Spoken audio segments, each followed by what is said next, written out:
ସମସ୍ତଙ୍କ ପରିବା ଡାଲାରେ ଆଳୁ ଗୋଟିଏ ପ୍ରଧାନ ପରିବା, ଯାହାକୁ ଛୋଟଠୁ ବଡ଼ ସମସ୍ତଙ୍କର ପସନ୍ଦ କରିଥାନ୍ତି।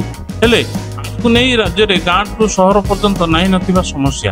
ଅତ୍ୟାବଶ୍ୟକ ସାମଗ୍ରୀ ମଧ୍ୟରେ ଆଳୁ ରହୁଥିବାରୁ ଏବେ ରାଜ୍ୟରେ ଆଳୁ ସଂକଟ ଦେଖାଯାଇଛି, ଯାହାକୁ ନେଇ ଖାଉଟିଙ୍କଠାରୁ ଆରମ୍ଭ କରି ବେପାରୀଙ୍କ ମଧ୍ୟରେ ମଧ୍ୟ ଚିନ୍ତା ବଢ଼ିଛି। ସେପଟେ ସର୍ବାଧିକ ଆଳୁ ପଶ୍ଚିମବଙ୍ଗରୁ ଆସିଥାଏ। ପଶ୍ଚିମବଙ୍ଗରୁ ଆସୁଥିବା ଆଳୁ ଗାଡ଼ି ମଧ୍ୟ ଚିନ୍ତା ବଢ଼ାଇଛି। ରାଜ୍ୟରେ ନୂଆ ସରକାର ଆସିବା ପରେ ଟାର୍ଗେଟ କରିଛନ୍ତି ପଶ୍ଚିମବଙ୍ଗ ମୁଖ୍ୟମନ୍ତ୍ରୀ ମମତା ବାନାର୍ଜୀ। ଆଳୁ ଦେବାକୁ ରୋକଠୋକ ମନା କରିଦେଇଛନ୍ତି ଦିଦି। ପଶ୍ଚିମବଙ୍ଗର ଦାଦାଗିରି ଫଳରେ ଓଡ଼ିଶାରେ ଦେଖାଦେଇଛି ଆଳୁ ସଂକଟ। ଅନ୍ୟ ରାଜ୍ୟକୁ ଆଳୁ ନ ଦେବା ପାଇଁ ମମତା ବାନାର୍ଜୀ ତାଗିଦ ଏବେ ସମସ୍ତଙ୍କୁ ଚିନ୍ତାରେ ପକାଇ ଦେଇଛି, ଯାହାଫଳରେ ଓଡ଼ିଶା ପଶ୍ଚିମବଙ୍ଗ ସୀମାରୁ ହିଁ ଫେରିଗଲା ଶହ ଶହ ଆଳୁ ବୋଝେଇ ଟ୍ରକ୍। ମମତାଙ୍କ ତାଗିଦ ପରେ ଓଡ଼ିଶାରେ ଆଳୁ ସଂକଟ। ନିଜର ଚାହିଦା ପୂରଣ ନ ହେବା ଯାଏ ଓଡ଼ିଶାକୁ ଆଳୁ ରପ୍ତାନୀ ବନ୍ଦ କରିବାକୁ ନିର୍ଦ୍ଦେଶ ଦେଲେ ମମତା। ମୁଖ୍ୟମନ୍ତ୍ରୀ ମମତା ବାନାର୍ଜୀ ତାଗିଦ ପରେ ଆଳୁ ଟ୍ରକ୍ ବନ୍ଦ।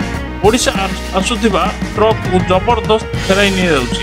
ପଶ୍ଚିମବଙ୍ଗ ପୋଲିସ ଜବରଦସ୍ତ ଟ୍ରକ୍ ଫେରାଇ ଦେଇଛି। ଏଥିପାଇଁ ତୀବ୍ର ପ୍ରତିକ୍ରିୟା ପ୍ରକାଶ କରିଛି ଓଡ଼ିଶା। ଏପଟେ ଉତ୍ତରପ୍ରଦେଶ ସରକାରଙ୍କ ସହିତ ମଧ୍ୟ ଯୋଗାଯୋଗ କରି ଆଲୋଚନା କରାଯିବ ବୋଲି କହିଛନ୍ତି ମନ୍ତ୍ରୀ। ଓଡ଼ିଶାରେ ଆଳୁ ଦର 60 ଟଙ୍କା ଛୁଇଁଲାଣି। ପଶ୍ଚିମବଙ୍ଗ ଆଳୁ ଟ୍ରକ୍ ନ ଛାଡ଼ିଲେ ଆହୁରି ଦର ବଢ଼ିବ। ରାଜ୍ୟରେ ଦିନକୁ ଦିନ ବଢ଼ି ଚାଲିଛି ଆଳୁ ଓ ପିଆଜର ଦର। ବଢ଼ୁଥିବା ଦରକୁ ନେଇ ଖାଉଟି ମଧ୍ୟରେ ଅସନ୍ତୋଷ ଦେଖାଦେଇଛି। ଦେଖାଯାଉ ପଶ୍ଚିମବଙ୍ଗ ଓ ଓଡ଼ିଶା ମଧ୍ୟରେ ଦେଖାଦେଇଥିବା ଆଳୁର ରାଜନୀତିକୁ ନେଇ ଆଗାମୀ ଦିନରେ କ'ଣ ହେଉଛି ଆଉ କିଭଳି ଏହାକୁ ସରକାର ନିୟନ୍ତ୍ରଣ କରୁଛନ୍ତି ଦେଖିବା ବାକି ରହିଲା। ଦର୍ଶକ ବନ୍ଧୁ, ଭିଡ଼ିଓଟି ଯଦି ଭଲ ଲାଗୁଛି ତେବେ ଲାଇକ୍ ସେୟାର କମେଣ୍ଟ କରନ୍ତୁ। ଆଉ ଆମ ଚ୍ୟାନେଲକୁ ଯଦି ନୂଆ ଦେଖୁଥାନ୍ତି ତେବେ ସବସ୍କ୍ରାଇବ୍ କରିବାକୁ ଭୁଲିବେନି। ଜୟ ଜଗନ୍ନାଥ।